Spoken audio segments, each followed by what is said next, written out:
Thank you again, Gorsharan Prabhu, and thank you to everyone that's tuned in.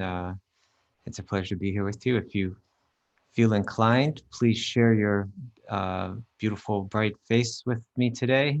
If not, it's okay. But it's always helpful to get some response. But thank you. We're reading from the Shrimad Bhagavatam this morning. It's Canto 8, chapter number 12 and text number 15. So it's a fascinating chapter. Is that the right? Let me make sure I got this right. Yeah, okay, I got it right.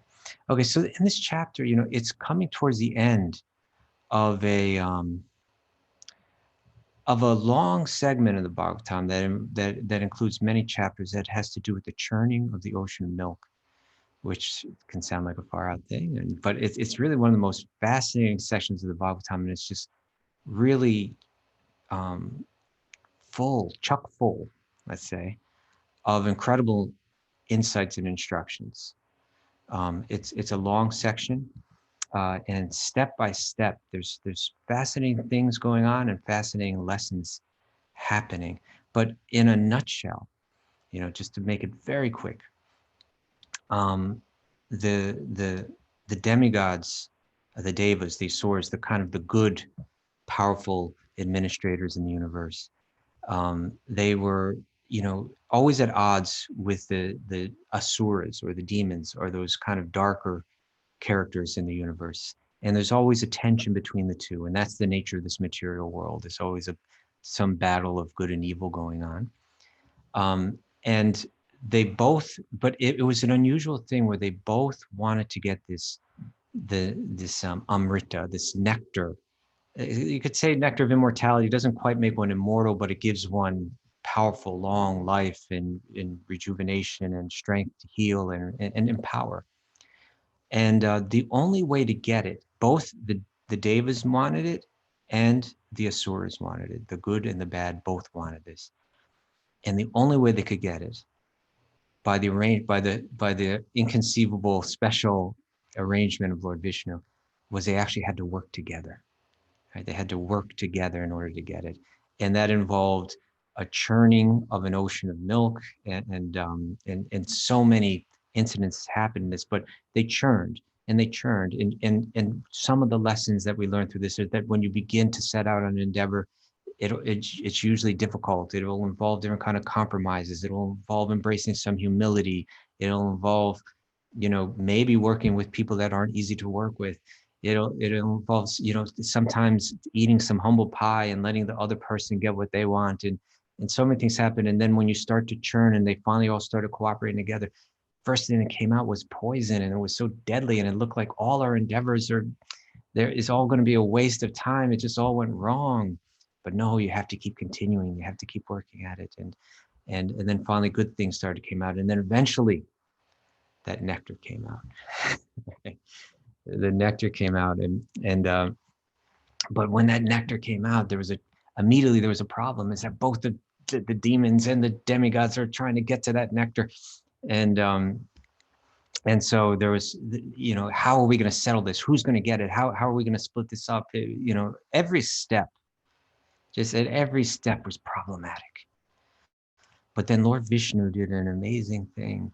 He appeared in a form that was so captivating, that was so beautiful, that everybody just had to stop and drop everything. And they became so captivated by this form that they were willing to do whatever she said. Right? And so that form is called Mohini Murti. Murti means form. And Mohini is like, I'm no Sanskrit expert. Maybe Gorsharan Prabhu could help me a little bit. But when it has that long I at the end, I believe it makes it feminine.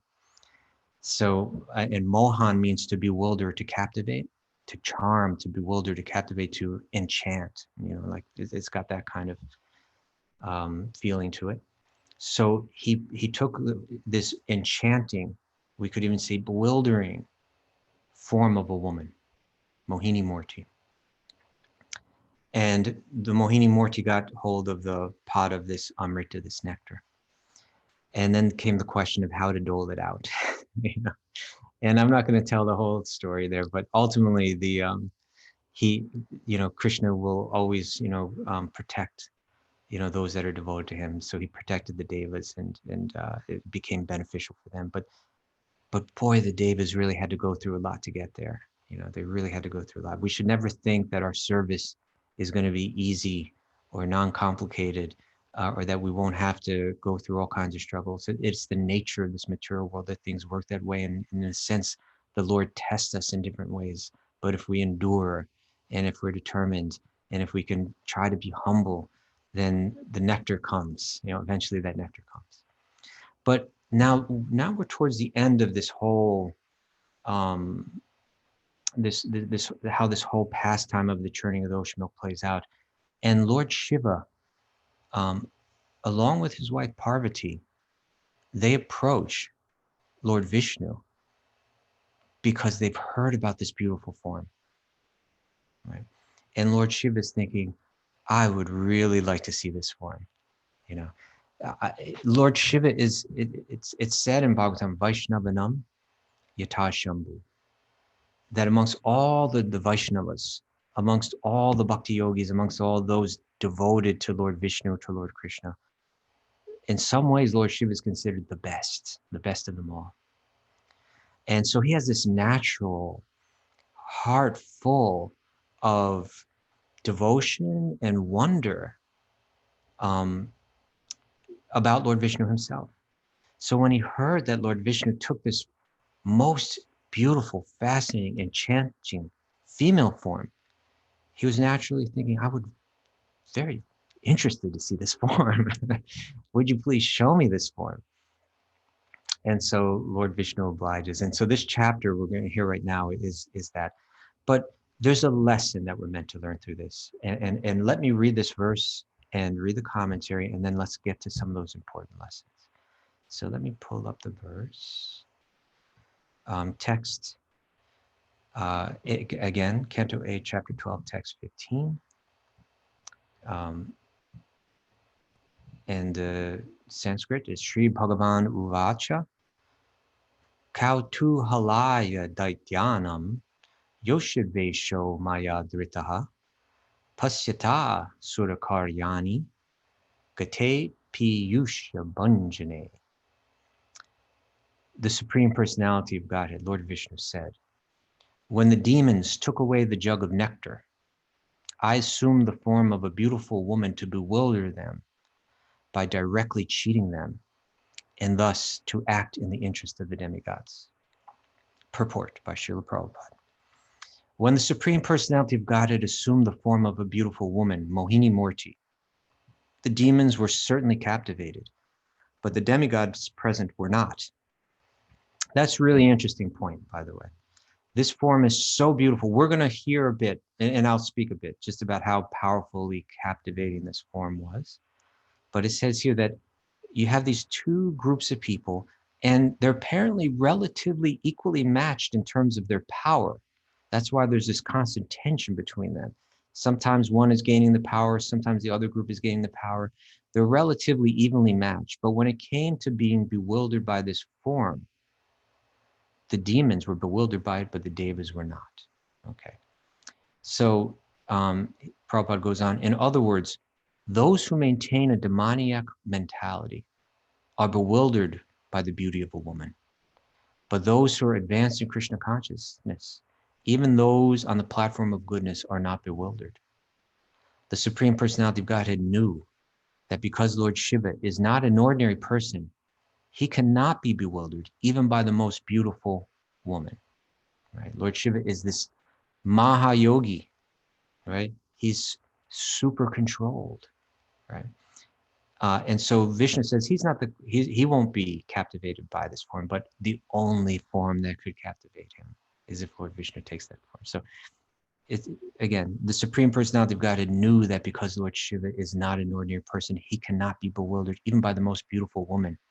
Cupid himself tried to invoke Lord Shiva's lusty desires in the presence of Parvati, but Lord Shiva was never agitated.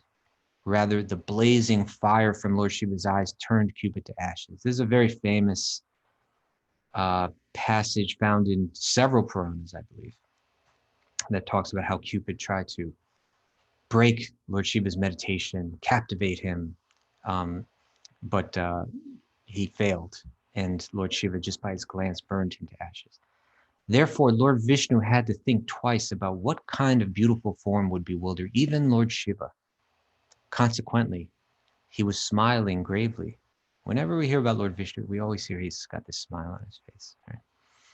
He was smiling gravely, as stated in the previous verse, Prahasya bhava gambiram. Gambira means very grave, and bhava means the mood that he was feeling at the time.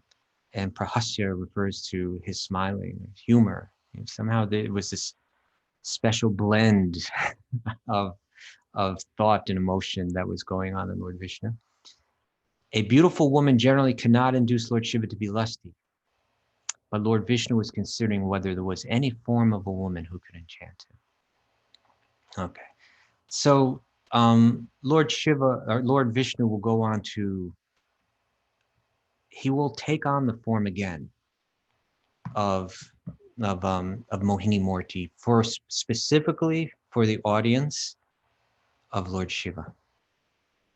Okay, and what the Bhagavatam will often do is it's going to take a person that's really situated at the highest stage and show how if they can fall victim to this, if they can have this particular struggle or challenge, if they can become mistaken or bewildered, if they can create an offense, if they can do this or that, even them, then what to speak of ourselves? Then it has to make us think of, okay, I can't think I'm beyond this, because this happened to Lord Indra. He's the king of the heavens. This happened to Lord Shiva. He's the Mahadeva. He's the great, great Deva amongst the Devas. So powerful, such a Mahayogi, so controlled. If it happens to them, then what to speak of myself? And the Bhagavatam is there to get us focused on reality, right? There's a reality that's going to come out in this pastime. It's something that we have to meditate on and think about deeply, because we are so prone to become confused in this world. We are so prone to become, it's said that the pauper is proud of his penny, right? That whatever little strength, whatever little beauty, whatever little power, whatever little opulence, whatever we have, even if it's minuscule and puny, in our own minds, it starts to swell up in us, and we start to think it's significant in some way. We may think, we as practicing yogis, as practicing bhakti yogis, it's going to require some sense control. Yoga always requires sense control, because yoga means getting control of the mind, right? Yoga means understanding that my mind is standing between myself and the experience of my own true Sat Chit Ananda nature, right? By nature, I'm eternal. By nature, I'm full of knowledge and wisdom. And by nature, I'm deeply blissful. And that bliss can be understood in terms of beautiful, blissful, spiritual, divine love. But what's standing between myself and my experiencing that nature at every moment is the mind. And the mind is connected to the senses, and the senses are constantly bringing in new information, new data, new forms to see with the eyes, new sounds to hear with the ears. And they program the mind to think that my happiness will be found through these external things. So the yogi knows, if I allow the senses to take control, they will program the mind, and I will never experience that true nature of myself. So I need to get all of the, harness this, get it all under control, and then step by step, take it over. So yoga requires that control of the senses.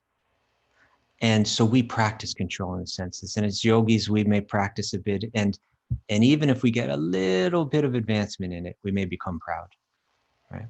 Even if we have, you know what, I can fast for the day. Even though my senses may be calling me to eat, I've got control of that because I'm a yogi, and others don't have that. You know what, I can refrain from this. I can turn my back on that. I can, these things, we need to practice them. They're very good, but we should understand that any ability that we have to control our senses, any ability that we have to control our mind, that power is granted by Krishna. That is it has nothing to do with our own strength, because our own strength is incredibly, incredibly feeble and weak. Right? Bhagavatam's going to help us focus on this. Bhagavatam's going to help us understand this, that don't become bewildered to think that we're very powerful in any way. Any power that we have, if we are powerful, that power is granted to us, and in any moment it can be taken away.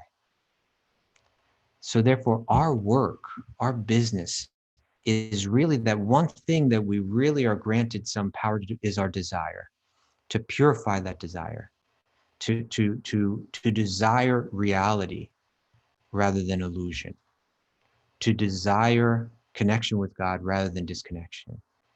And then in that mood, we humbly understand and accept that Krishna, please grant me this desire, because I am weak and helpless otherwise. Right? In terms of this material energy and moving around and trying to manipulate its forms, or even to try to renounce its forms, I'm very weak. Even Lord Shiva becomes bewildered. And that's what happens when Vishnu takes on this form of Mohi Morti. He captivates and bewilders Lord Shiva. And you could say, in a sense, Lord Shiva embarrasses himself. Right? He goes chasing after this form. That powerful yogi who's so controlled, he appears just like the most completely bewildered materialist that gets completely, sometimes we see this, we see this. Generally, we don't come to that point where we're running and chasing after a form, right? But sometimes we can see that, if a man is in front of a certain woman, he begins to make a fool of himself, even his wife is like saying, come, it's obvious, like you're, just, control yourself, like, like he's, suddenly he's telling lots of jokes, or he's, whatever it is, he doesn't become himself, he becomes someone else. He loses his composure in the form of a beautiful woman. Or any of us, a woman may lose her composure in a similar way, or we all may lose composures to different circumstances. But the fact is, we're moving through a world of forms, and those forms attract our senses. And they bewilder the mind with the message that there's deep happiness to be found here. And once the mind has that program deeply registered in it, we can make a fool of ourselves. Now, the fact is that we all, deep down in our heart, deep down in the soul, we all desire to be captivated, right? Sometimes this word captivated, held captive, conquered. Sometimes we say, like, we want, like, say someone sees a film, I was so moved by that. I was moved. It means like it took control of me. It moved me, right? We desire, particularly in love, to become controlled by love. To be in contact with someone whose influence is so powerful that we become overwhelmed by it. And so the fact is that as an infinitesimal soul, we have two possibilities. One possibility is to be captivated and overwhelmed by this material energy. And the other possibility is to be captivated and overwhelmed by the spiritual energy. To be captivated and overwhelmed by a material body and, animated by a particular soul that is just like us on the same level and confused as well. Or to be captivated and bewildered by the all blissful, all attractive, all powerful, all merciful and kind Sri Krishna. That's our choice. That's the freedom that we have to choose one or the other. And even on the path of bhakti, even if we are even if we have officially declared that I want option B, I want to be bewildered and captivated and overwhelmed by Sri Krishna, we still have all the vestiges of our material conditioning as we're moving in that direction. And if on that path, say we practice austerity or renunciation, or we gain knowledge, and if we become proud of that, then that's directly countering it.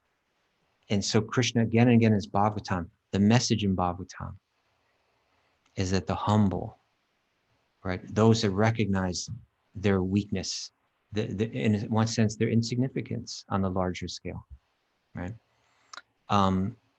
Their dependence on the mercy of Krishna. They're elevated, they're uplifted in the Bhagavatam.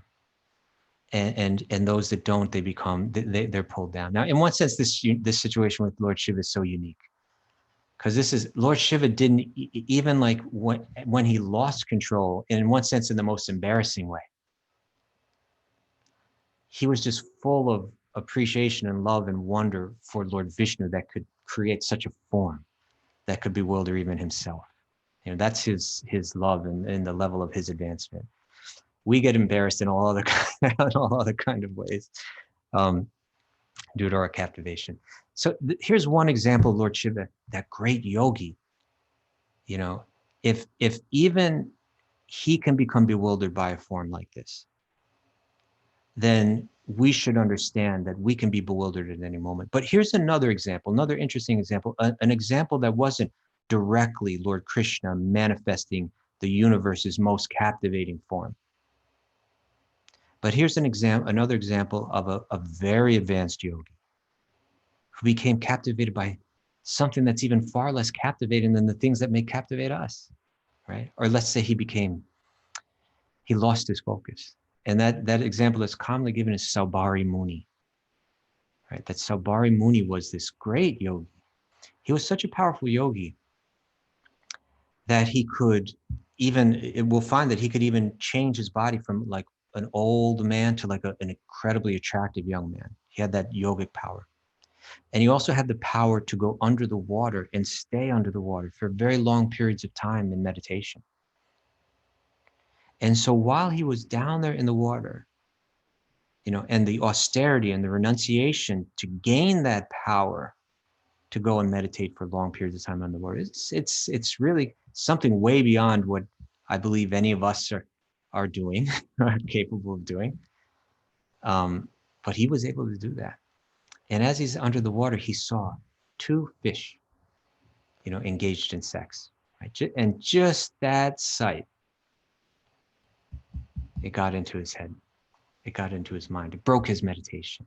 And he came up with the newfound desire to go and find a lover, you know. And he got, you know, distracted. He got, you know, diverted from his focus path, right? So the power of the renunciation of Saubhari Muni is something, it's very strong, right? But still the material energy is much stronger, even than that of a great yogi. Krishna, very famous verse in Bhagavad Gita, he says in text 7:14, Dhyavihesha gunamayi mama maya dharatyaya. He says that the three gunas, the material energy, he says that this is mama, my maya, my energy, and dharatyaya, mama maya dharatyaya. This energy is very difficult to overcome. It's more powerful than us. That is more powerful than us. But the second half of that verse is the clue, right? The only way that we can actually accomplish overcoming it. He says, Mameva ye prapadyante mayam etam tarantite. But that by surrendering unto me, the controller of that energy, one can easily cross beyond it, right? One can easily cross beyond it. We are moving through a world of forms, right? Often the form of the female form is used as this because it is, in one sense, it's said that in the material world is the most captivating form, right? But so many forms are captivating us, and so many forms are bewildering us. And we are here very vulnerable, very, very capable of losing touch with reality at any moment. We consider a person when they become, let's say, let's use this word bewildered. Sometimes we'll use the word bewildered to describe someone who has lost touch with reality.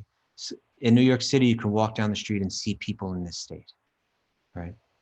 Someone very confused. They may have forgotten their home. They may have forgotten their wealth. They may have even forgotten their very own identity, right? Who am I? They may sometimes, they think they're playing out some role in their head, that they're someone that they're not. They may think that they have power that they don't have and be speaking like it and acting like it, right? We say they're living in their own world or whatever. They're bewildered. And we consider to be in such a state, oh, that is just the worst, most unfortunate, condition to be in. But what Bhagavatam is telling us is think a little bit, think a little deeply, zoom out from it, and we may find that actually our own situation is not so much different. And that when we see a person in that condition, we should obviously feel compassion for them and so on. But it's there for us to think about our own life. Am I similarly bewildered? Maybe I'm walking around, maybe to the average person, it looks like I got my act together and this person's completely bewildered. But from another perspective, from the perspective of one who lives in truth, we appear similarly bewildered, captivated by forms, losing touch with our own identity, removed and unaware of our own home. We move through this world bewildered. So this wisdom, this knowledge of the Bhagavatam, this information that's descending to us, it's so valuable. It's so incredibly valuable. It's countering that bewilderment. It's countering that illusion that we move through, that we live in practically at every moment on a day-to-day basis, identifying with the body instead of our true self, identifying with our possessions, which are temporary and illusory and about to disappear. Bhagavatam it's got the power to restore us to that reality. Just like if we see a person on that street and we do feel compassion, we wish somehow, I wish I could help that person understand who they are. I wish I could help that person overcome the deep, dark delusion that they're existing in right now. Because how will they ever find happiness in this condition? They'll suffer in this condition. Right? Bhagavatam is there to relieve our suffering. Bhagavatam is there to light up our life and restore us to that reality that exists. But if it's going to happen, if we're going to become free from the bewilderment of the material energy, then it's going to take like regular doses of the medicine, right? We need to hear and contemplate the teachings of Bhagavatam. That's why we do this daily, right? Nityam Bhagavata Sevaya, that on a regularly hearing Bhagavatam, and I know that it's common, even someone who says, okay, I'm going to take up this path. Let me get my Bhagavatam set, right? And we have that set of Bhagavatams. We have them at home. But we tend to let it sit there and collect dust. All right. I mean, in one sense, I'm preaching to the choir here because everybody's here this morning and they're listening to Bhagavatam. So, but still, any one of us can at any moment kind of lose touch with that too and become lax, right? We tune in for a few days and then we tune out, Let us meditate and appreciate and hold in our heart, enshrine in our heart. I think for all of us, this is something that I like to think about. And it's something that, in a sense, we could enshrine in our heart, this vision of Srila Prabhupada awake in the wee hours of the morning, right? At 12:30 in the morning, at 1 and 1:30 and 2:30 a.m. Srila Prabhupada there, sitting at anywhere in the world he might be traveling at the time, as an elderly man with a life full of responsibilities, but saying, I'm never going to get these books written if I don't wake up very early when nobody else is awake and work on them then. And because there's going to be so many responsibilities to deal with throughout the day. So the way to get this work done is I need to wake up very, very, very, very early. And for us, for the benefit of us, he does that. It's hard to wake up early in the morning. What to speak of when you're traveling constantly. But he was just doing that just so that we would have the opportunity to read the Bhagavatam. Just so that we could take that medicine that's going to restore us to reality, that's going to save us from that bewilderment, from that delusion, from that wandering around, not even knowing who we are. So he was up and awake, and he had his dictaphone there, and he's reading Bhagavatam, and he's reading the commentaries of the great teachers, the great acharyas. And then he's sharing his deep realizations and communicating it in such a way, something that no one else had done before him, communicating it in such a way that the whole world could understand it, right? That the people of this age could understand it and benefit from it, right? That daily hearing is really what transforms everything. And we can get the idea that let me let go of any pride that I have. Let me let go of any delusion that I have any real strength. Because in a moment, I could become bewildered again, right? In an instant, I could forget everything and go chasing after one of these forms. It's not my power that prevents me from that, but it's Krishna's mercy that allows me to control my mind, control my senses. And when one has that humility, when one has that appreciation, then one's blessed. And only in that state is one blessed. Therefore, it's the humble that advance, right? That humility is not it's not artificial. It's something that is, in one sense, all it is a clear understanding of reality, right? Just how vulnerable I am, right? And Cupid, I think in the West, when we speak about Cupid, we think of it as like a purely mythical figure, a story, that people make up about falling in love.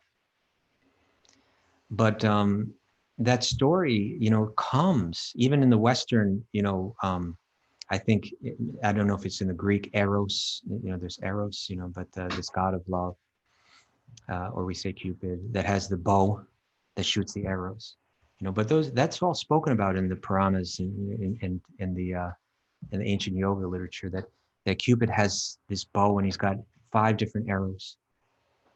One arrow is delusion. The next arrow is disturbance. The next arrow is a burning up. And then the next arrow is a drying up. And then ultimately the last arrow is complete destruction. Right? And we see people go through this, right? We see people become captivated and they fall into a state of delusion. And the parents are trying to tell them, no, this boy or this girl is just not right for you. Everybody sees it. Don't you understand it? But the person just can't listen because that arrow's hit them. They're bewildered now. And then they go through the disturbance and the burning and the drying up and ultimately the destruction, right? It's something that's real, it's something that's real.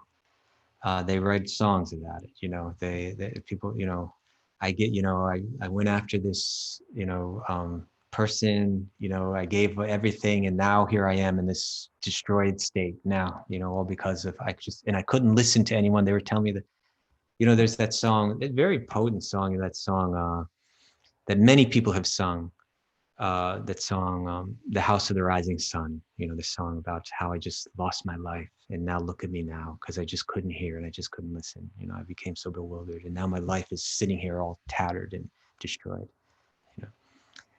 But even if we're not that, sometimes that's what it takes for us to let go of the pride. We have to hit that rock bottom, or we can just hear, right?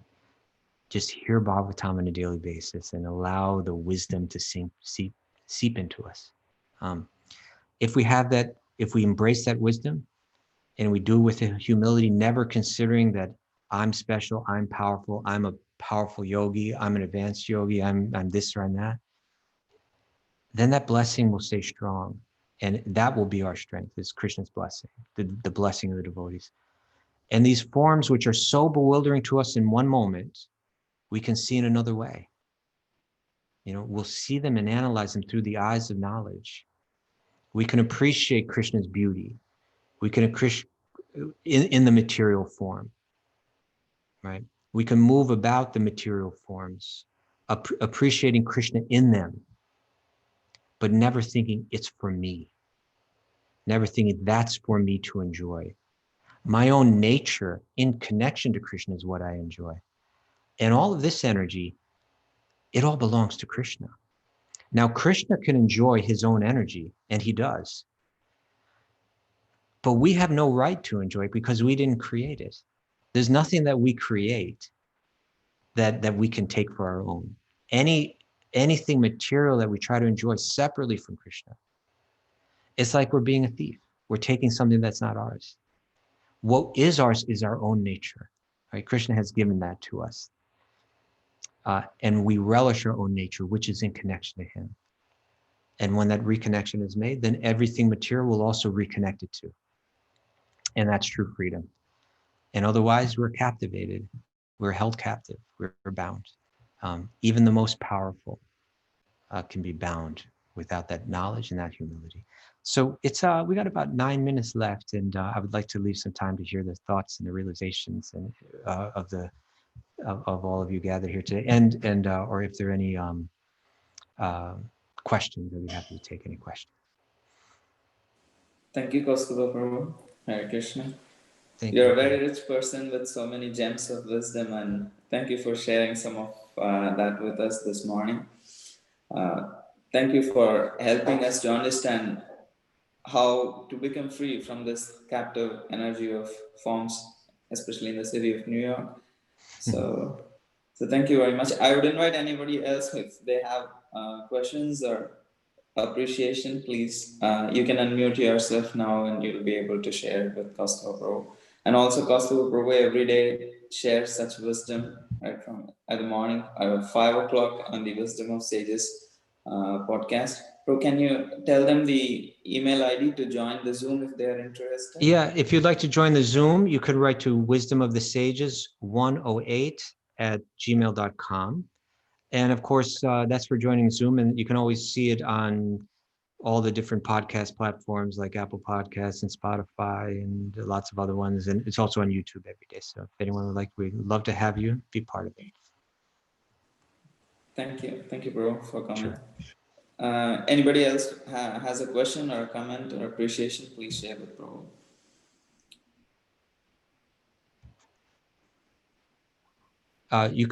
Anyone can unmute themselves. Hare Krishna. Yeah. Yes. Oh, yes, Prabhu. Fantastic class. Just thank you. Srila Prabhupada is empowering you, and we are very, very grateful that you take the time to speak to us. You were talking about, we heard something from Mother Rukmini the other day, and bears repeating. She was, you were speaking about how hearing from the Bhagavatam dispels illusion and helps us to see things clearly. And hearing, Prabhupada explains, it means like you hear it and then you act on it. So Mother Rukmini was saying, Bhadraj went into Srila Prabhupada's room and he said, where is your wife? Where is Mother Rukmini? And Bhadraj said, oh, she is busy doing something, always doing something. So Mother Rukmini came in and Srila Prabhupada said to her, busy in devotional service to Krishna. And if we don't stay busy, absorbed in devotional service to Krishna, Maya will say, come play with me. Come play with me. So hearing and applying what we heard and filling our life every minute, every ounce of our strength, our time, our energy, our resources, our intelligence, trying to please our spiritual master.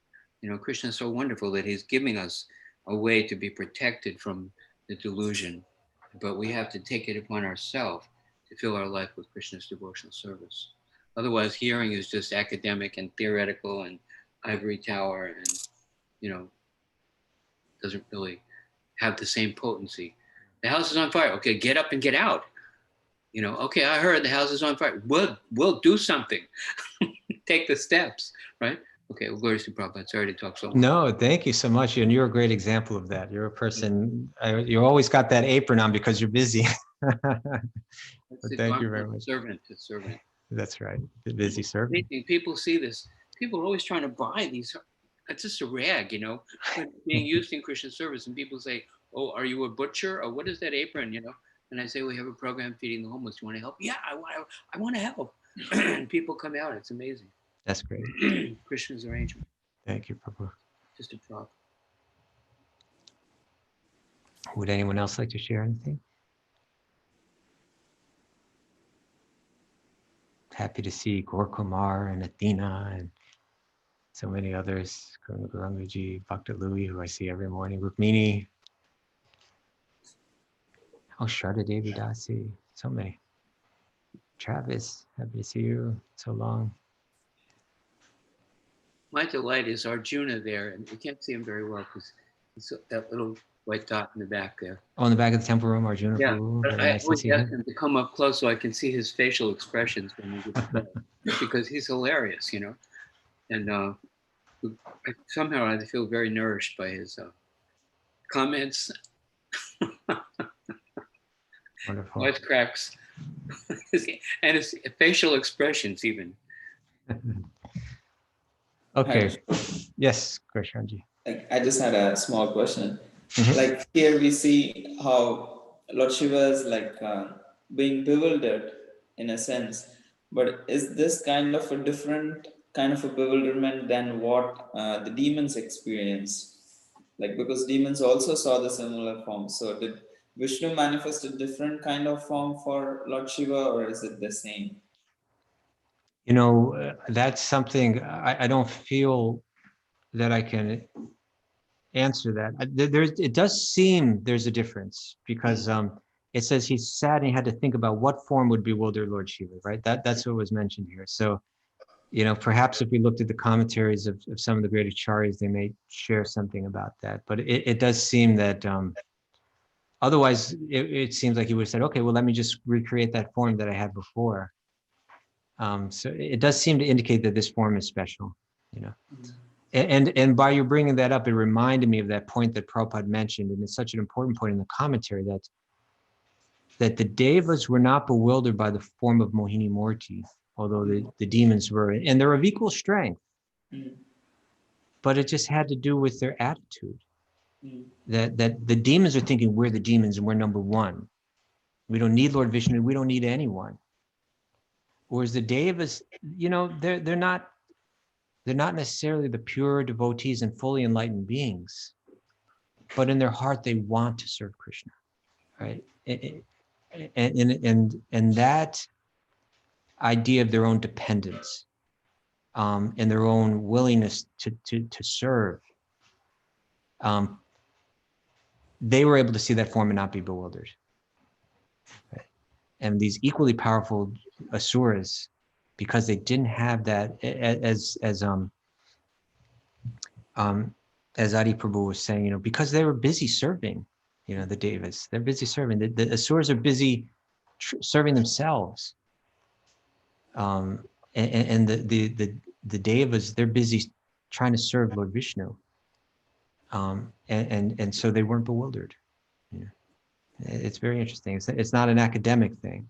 It's not simply a question of academic knowledge, but it has to do with the condition of one's heart and their willingness to serve. So, yeah, but thank you for bringing that up. Thank you, bro. I really I wish I appreciate knew that. Yeah, how the willingness of heart to serve and the attitude also plays very important in devotion service. Thank you. It's very inspiring to hear. Thank And you. also so many points, believe me. It's like you had so many amazing points today. Thank you. Thank you. My appreciation to all the devotees here, and I see when I look at so many faces, I see here are all people that are busy serving, devotees serving at the Bhakti Center, devotees serving in other ways. So I will take inspiration from that this morning as I leave you. And thank you all so much for this opportunity to spend this time this morning hearing Bhagavatam.